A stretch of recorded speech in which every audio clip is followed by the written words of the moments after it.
In a kingdom far, far away, there were 3 beautiful sisters. Their father, who was the king, often held balls because his daughters loved to dance.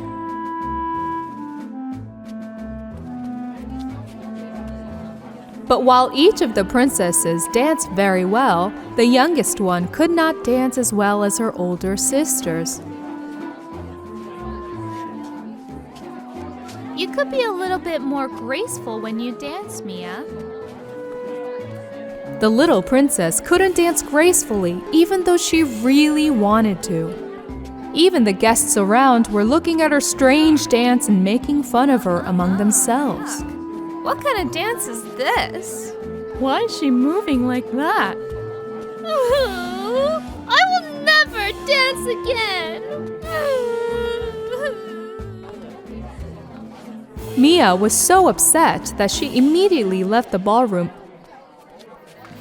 and locked herself in a cabin deep in the forest. Looking at the stars in the sky, thinking how to dance well, she noticed a young man passing by the house. The man was dancing so gracefully and beautifully under the moonlight that Mia admired him and went outside. At that moment, when Mia suddenly screamed because of a squirrel that was rushing between her feet, Ah! What was that? the man stopped dancing and their eyes met. Are you okay, ma'am? Well, I'm fine. I think I was afraid of a squirrel. This is their nature, ma'am. Please don't be scared. Mia couldn't resist and asked the man how he danced so well. The man showed the shoes he was wearing. I'm a shoemaker. I use precious materials and make magic dance shoes. That way, I can dance freely in the woods every night. Oh, I can't believe it. I need a shoemaker just like you. The shoemaker took out 3 pairs of magic shoes from his bag and placed them in front of Mia. Close your eyes, make a wish, and choose one of these 3 magical shoes for your luck. But remember, every shoe has one big rule. If you don't follow that rule, the shoes can do whatever magic they want on you. Mia immediately closed her eyes tightly. The shoemaker, on the other hand, swapped the shoes to leave it to chance which magic shoes Mia would pick. Now you can choose a pair of shoes. Oh, please let me be the most graceful dancing girl at the ball. Mia selected the bright red shoes with her finger and opened her eyes. Take them. These are yours now. But don't forget, you should wear the shoes only when you see the full moon. If you do otherwise, you cannot take off these magic shoes anymore. That's the rule. Mia enthusiastically took the magic shoes and went to the palace. The princesses were very surprised to see their sister Mia so excited and happy. Mia, where are you going that fast? What is that in your hands? Nothing. Everyone gathered in the hall of the palace for another dance ball evening. Mia's princess sisters started to dance gracefully as usual in their most beautiful outfits. Little Princess Mia put on the magic shoes she got from the shoemaker and danced in the palace hall. She danced so beautifully, she kept up with the rhythm of the song so gently that the princess sisters and guests marveled at Mia. Magnificent, so graceful. Wow. She is dancing so beautifully. Mia was dancing gracefully, but the shoemaker's rules slipped from her mind. Because there was no full moon in the sky that night, while Mia was dancing, she slowly started disappearing. Only her dancing magic shoes remained. At that moment, everyone in the hall started screaming in fear and running away. Did you see that? Oh my gosh! Mia! No! Oh, Mia, disappear! Mia opened her eyes when everyone was screaming, but she couldn't understand what was going on. Standing in front of the largest mirror in the living room, she saw only the magic shoes she was wearing, not herself. Whoa!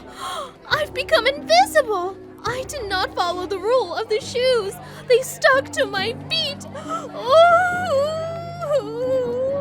I have to find that shoemaker. No one could hear Mia's voice. In fact, everyone was leaving the palace in panic because of the red shoes running left and right in the hall. Mia immediately ran out of the hall. Princess sisters followed her. 3 princess sisters were walking through the forest in the dark of night. When they arrived near the cabin, they saw that young shoemaker. This man, how well he is dancing. His shoes are just like Mia's. Plus, his bag is full of shoes. Mia's sisters asked the shoemaker for help. However, when the shoemaker said that she had to wait until the next full moon for the spell to break, Mia got very upset and started tapping her feet non-stop. There is one more solution, but if we do that, your shoes will lose their magic and become just ordinary shoes. If you agree, hit your feet together 3 times. Mia thought it was better to give up the shoes than to be invisible. And she hit her feet together 3 times. The shoemaker in the front, Mia in the back, they went to the bottom of the well a little further away. The shoemaker jumped to the bottom of the well. Seeing this, the princess sisters were very surprised. After a while, the shoemaker came out of the well with a full bucket in his hand. I will sprinkle this full moon dust at your feet and break the spell. The spell was indeed broken when the shoemaker sprinkled the full moon dust on the magic shoes, and Mia reappeared. Her sisters immediately hugged her. Mia, you don't need spell or magic to dance gracefully. Because everyone should dance the way they're happy. Yes, you're right. Thank you, shoemaker. Thank you so much.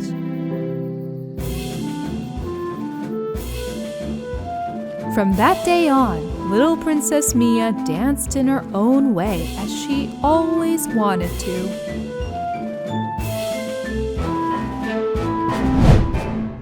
Once upon a time, in a land far, far away, there was a very cute girl named Karen.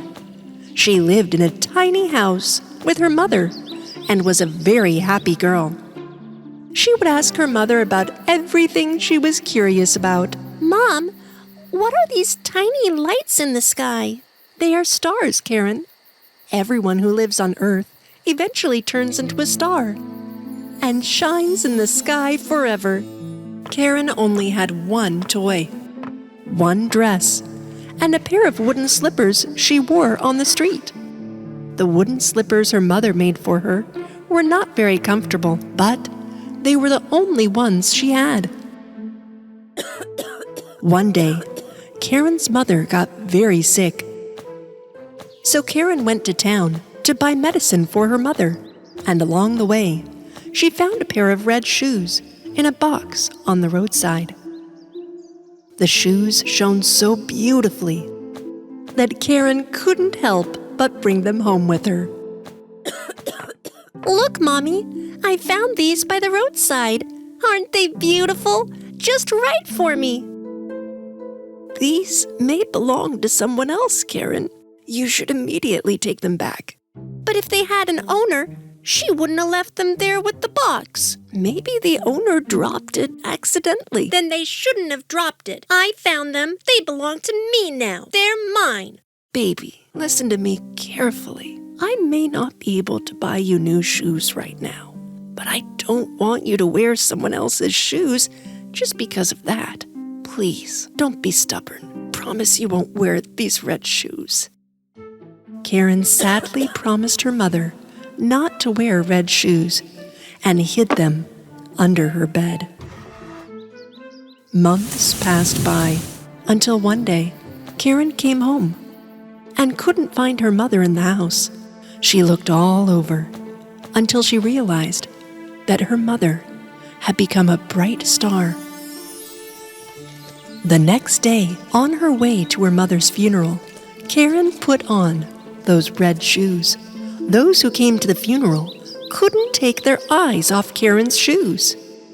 How dare she wear red shoes? So disrespectful. But Karen did not care because she loved her shoes. A good-hearted old woman passed by the cemetery. This old woman learned that this little girl was now an orphan and wanted to adopt her. Come with me, pretty girl.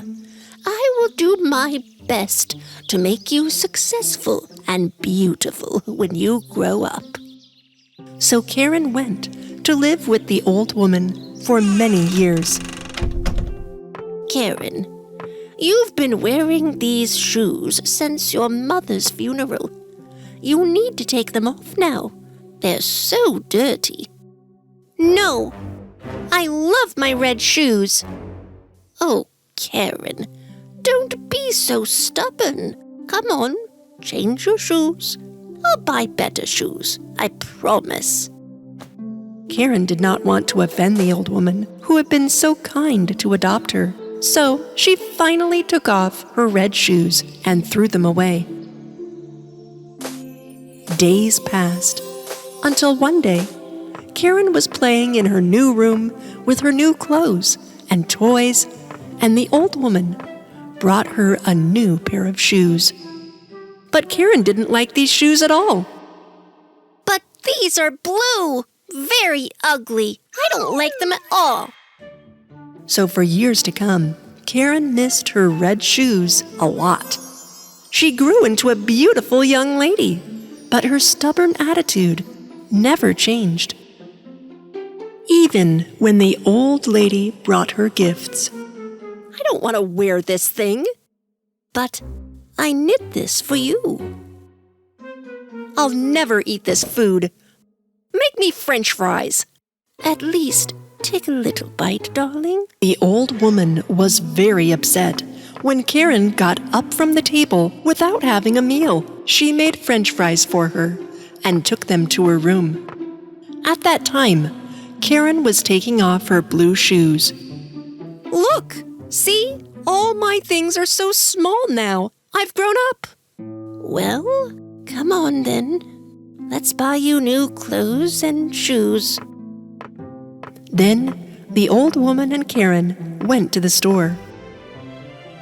Oh, look, just like my favorite red shoes. I must have them. Let's get these. Karen, you don't need fancy red shoes. You need shoes that you can wear respectfully. Like, if we need to go to a funeral. I can only buy you one pair of shoes. Let's buy those black ones and go home. I am very tired. I don't care. If you don't buy both shoes, I'll walk barefoot everywhere from now on. Little girl, I wish you weren't so stubborn. The old woman bought the black shoes for Karen and spent the last of her money to appease her with the red sparkly shoes, too. They had to walk home on foot. The old woman's feet hurt a lot along the way, and she could not keep up with the spoiled Karen. And Karen didn't care. She walked on home with her new red shoes. One day, the old woman told Karen that they needed to attend a funeral in town. Karen, be sure to put on your black shoes. Otherwise, it will be disrespectful at the funeral. Karen looked at the black shoes in her room, and then at the bright red ones. She chose to put on the red shoes. When they left the house, she covered them up with her skirt, so the old woman would not see the shoes. However, at the funeral, everyone saw Karen's shoes. shining brightly under her skirt.